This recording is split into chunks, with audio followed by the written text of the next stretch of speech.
즐겁고 복된 안식일입니다. 저희가 날씨가 아침 저녁으로 많이 쌀쌀해졌습니다. 여러분, 우리 건강 특별히 유의해 주시고 날마다 우리의 영육 간의 강건함을 하나님께서 허락해 주시기를 주님의 이름으로 축원을 드립니다. 말씀을 시작하면서 먼저 다음 주 우리 성찬 예식 안식일임을 먼저 말씀을 드립니다.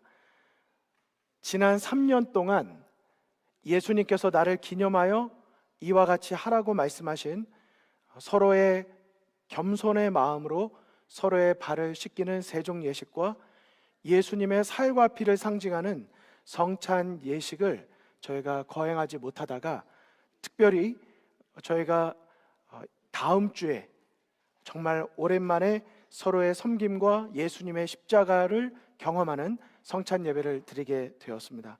우리 모든 성도님들께서 한 주간 기도하는 마음으로 우리 참여해 주시고 또 우리 여러 봉사자분들, 우리 장로님, 집사님을 비롯한 우리 모든 성도님들께서 정말 예수님의 십자가의 뜨거우신 사랑을 우리가 깊이 경험하는 아름다운 성찬 예배 안식일로 함께 우리 맞아주시면 감사하겠습니다.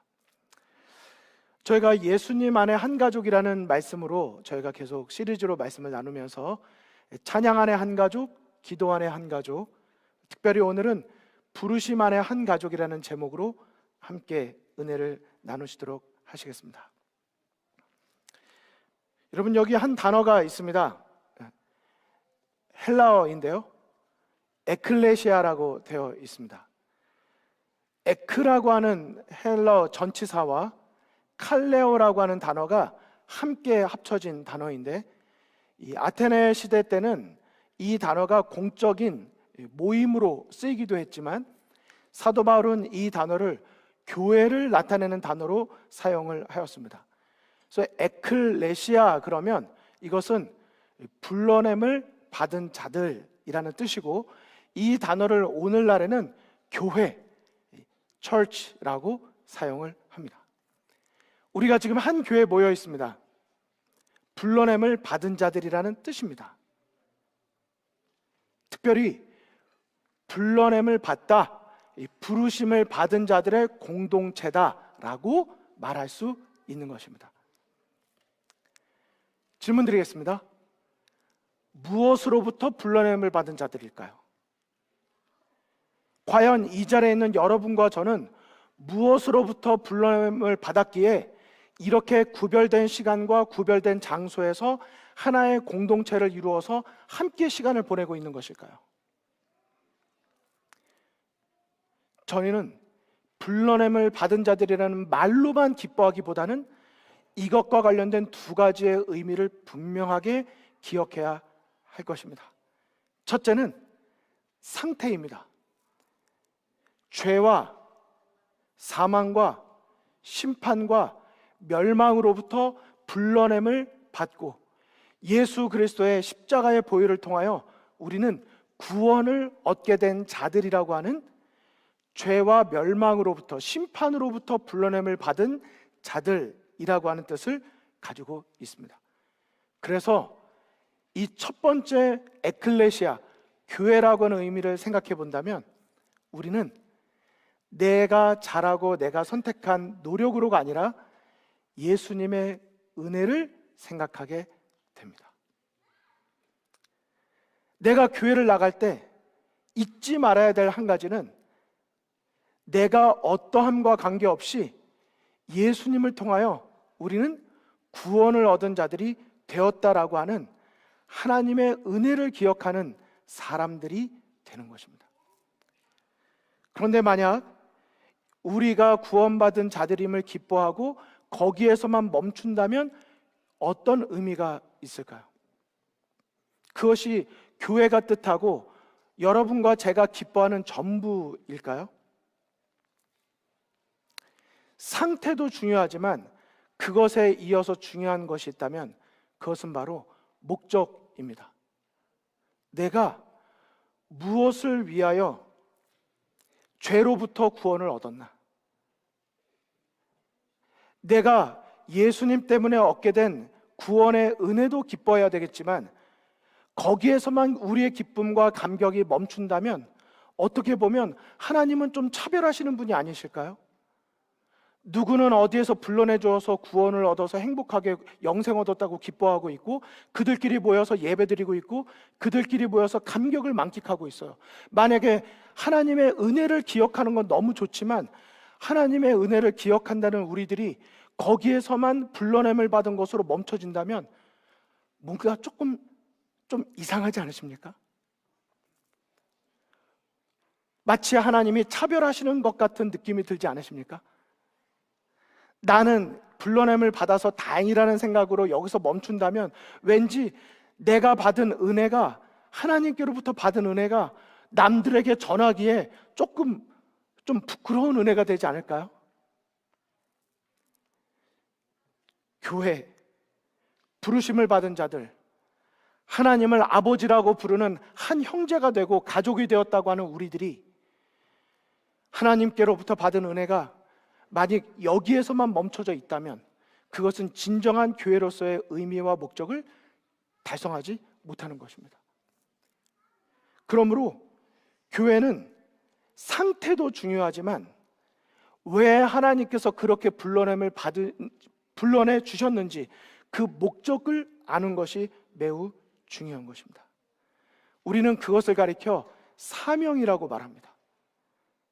하나님을 통하여, 예수님을 통하여 교회를 나오고 은혜를 경험한 사람들은 거기에서만 멈춰져 있을 수가 없습니다. 나를 죄로부터 구원해 주신 그분의 은혜와 나를 사랑해 주신 그분의 용서가 너무나도 감사해서 빚진 마음 때문에 그것을 다른 사람들에게 증거하고 다른 사람에게 나누어 주는 사명을 마음속에 갖게 되는 것입니다. 이렇게 교회로서의 진정한 모습을 가장 잘 나타내 준 사람이 있습니다. 모세입니다. 여러분, 우리 모세 너무나도 잘 아시죠? 그런데 모세 이름의 뜻이 혹시 무엇인지 아십니까? 모세, 그 이름의 뜻이 무엇일까요? 우리는 보통 모세 그러면 물에서 이렇게 흘러 떠내려가다가 건져냄을 받았기 때문에 건져냄이라고 이렇게 익히 알고 계세요. 하지만 모세의 이름 속에는 하나님께서 특별한 의미를 부여하셨습니다. 모세 할 때 모자가 이 애굽, 이집트 나라 말로 물이라는 뜻입니다. 모가 뭐라고요? 물. 그러면 모세 할 때 새는 원래 애굽식 발음으로는 새가 아니에요.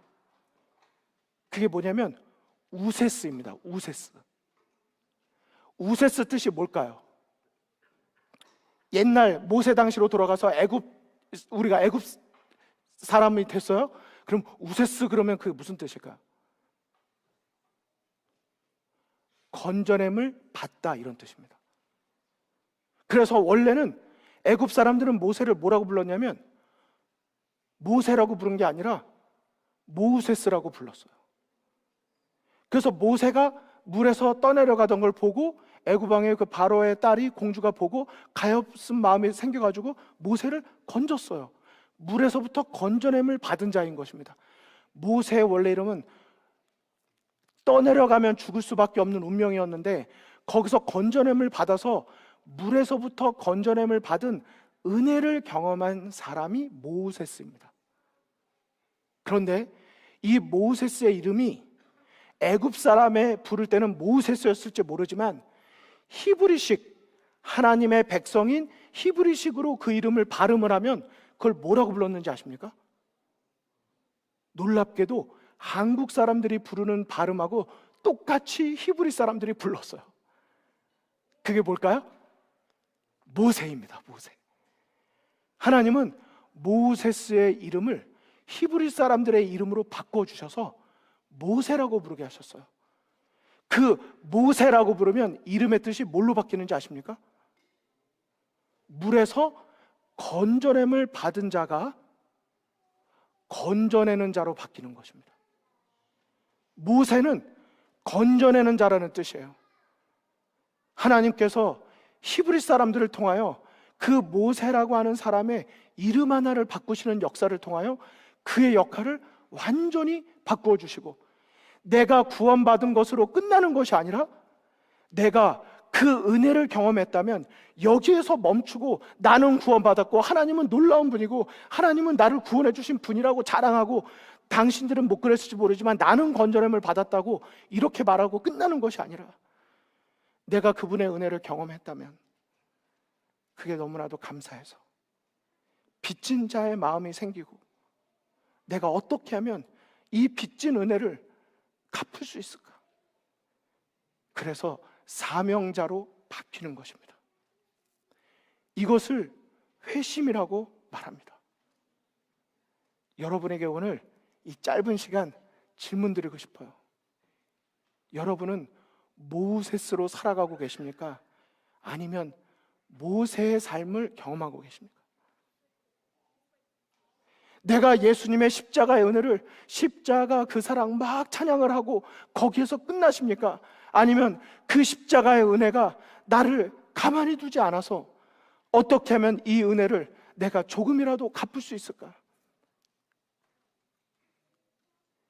이 세상에 예수님을 모르고, 아니 한때는 예수님을 알았지만 지금은 길을 잃어버린 우리 어린이 설교해 주신 오늘 참 의미 깊은 말씀을 해주셨어요. 내가 길을 잃었을 때 나 하나를 구하기 위하여 예수님께서 어떤 값을 치르셨는지를 우리는 깊이 묵상해야 합니다. 여러분과 제가 오늘 이 자리에 있는 것은 하나님의 은혜입니다. 여러분 그 사실을 믿으십니까? 그렇다면 그 은혜를 여기에서 받고 끝나는 것이 아니라 우리 함께 모세의 삶을 사시면 어떠실까요? 내가 그 은혜에 반응하고 그 은혜를 갚는 사명자의 삶을 살면 어떠실까요? 성도라고 부릅니다. 교회를 나오면. 성도가 무슨 말이죠? 교인이라는 말보다 요즘엔 성도라는 말을 많이 써요. 거룩한 무리들이라는 뜻입니다. 우리는 거룩한 무리로 왜 모여 있죠? 정말 성도로 살아가면서 이 두 가지, 은혜를 기억하고 사명을 갈망하는 마음을 우리가 가지고 살아가고 있습니까? 교회는 하나님의 은혜를 경험한 자들이 모여서 작은 천국을 경험하는 것이고, 교회는 예수님의 용서를 경험한 자들이 모여서 그 용서를 여기서 나누고 감격하고 경험하는 곳이 되어야 하고, 교회는 십자가의 사명을 깨달은 자들이 모여서 어떻게 하면 내게 맡겨진 사명을 내가 혼자 나누기가 너무나도 벅찬데 함께 이 사명을 완수할 수 있을까를 머리를 맞대고 기뻐하는 곳이 되어야 하는데, 어느 순간 우리가 그분의 은혜를 잊어버리고 그분의 사명을 잊어버리고 우리가 교회를 다니면서 나의 잘됨, 나의 높음, 남의 못됨, 남의 낮음, 이런 것들, 어느 순간 예수님의 십자가의 정신을 잊은 채 우리가 그런 삶을 살아가고 있지는 않습니까? 사도 바울의 고백이 오늘 여러분과 저의 고백이 되기를 간절히 소망합니다. 고린도전서 15장 15절.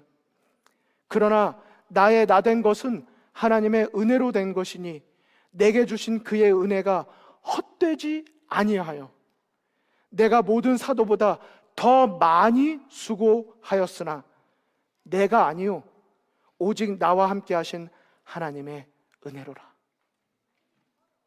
여러분, 이 고백이 여러분과 저의 신앙생활의 고백이 되기를 간절히 바랍니다. 하나님의 은혜 때문에 내가 나 된 것이지 내가 스스로 잘나서 여기까지 온 거 아니라는 걸,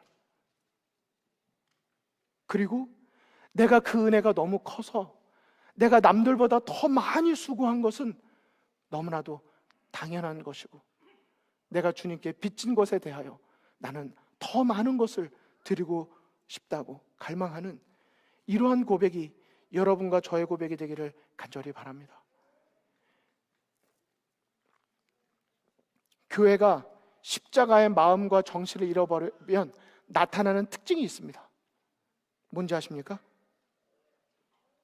하나님을 자랑하는 일이 사라지고 육체를 자랑하는 일이 많아집니다.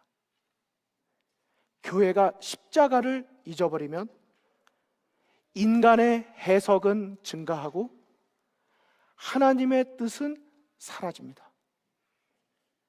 교회가 십자가를 잃어버리면 인간의 방법과 노력은 증가하는데 그 역사를 이루시는 하나님을 향한 기도는 줄어듭니다. 우리는 어떤 교회로 함께 주님의 몸된 교회를 만들어가고 있습니까?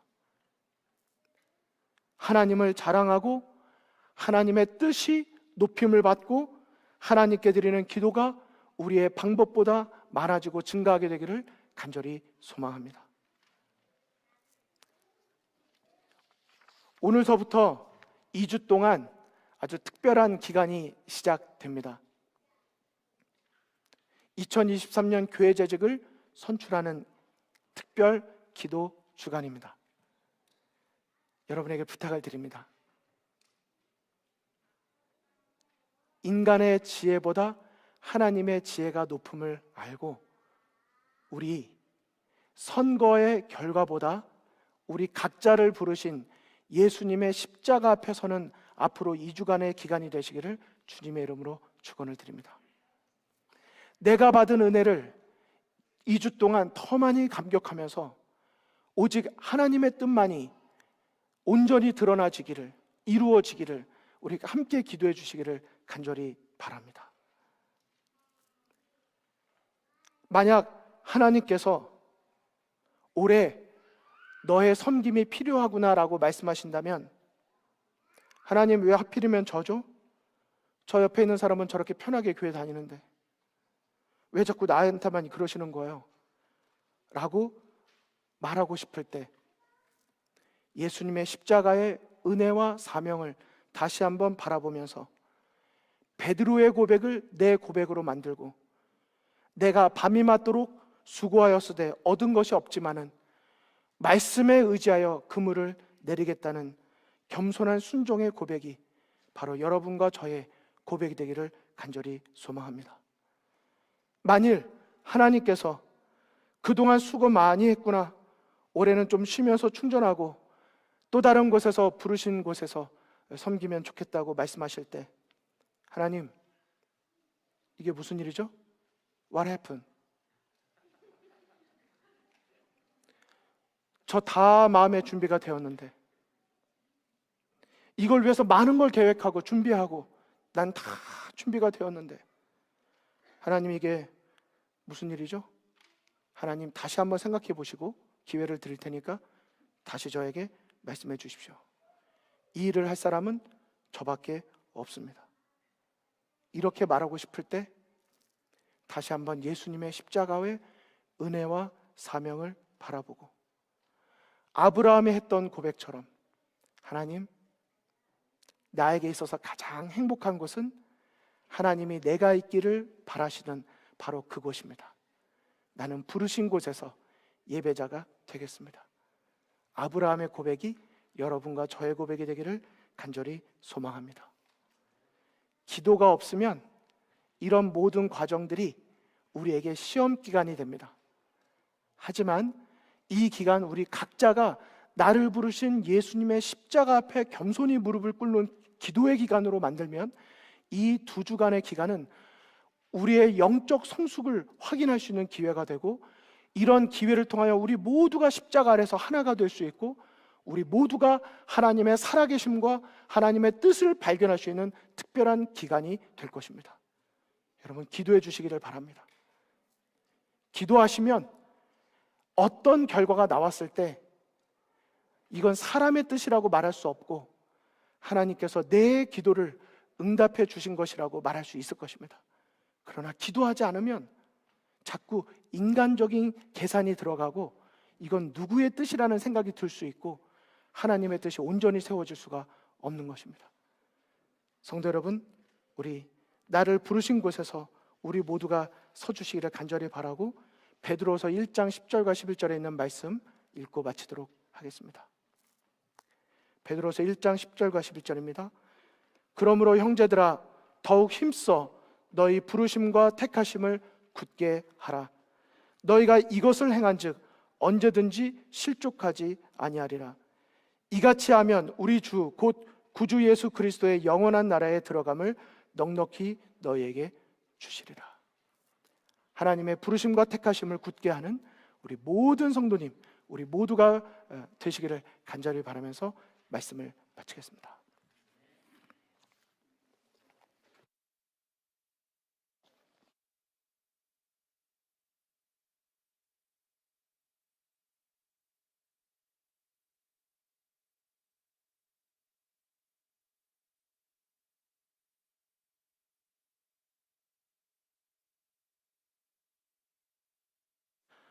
저희가 본래는 설교가 마쳐지면 선거 결과를 발표하려고 했으나 지금 선거 결과 양이 많아서 시간이 조금 더 걸리는 관계로 일단 특창과 마치는 순서를 다 하고 저희가 선거 결과가 오는 대로 발표하도록 하겠습니다.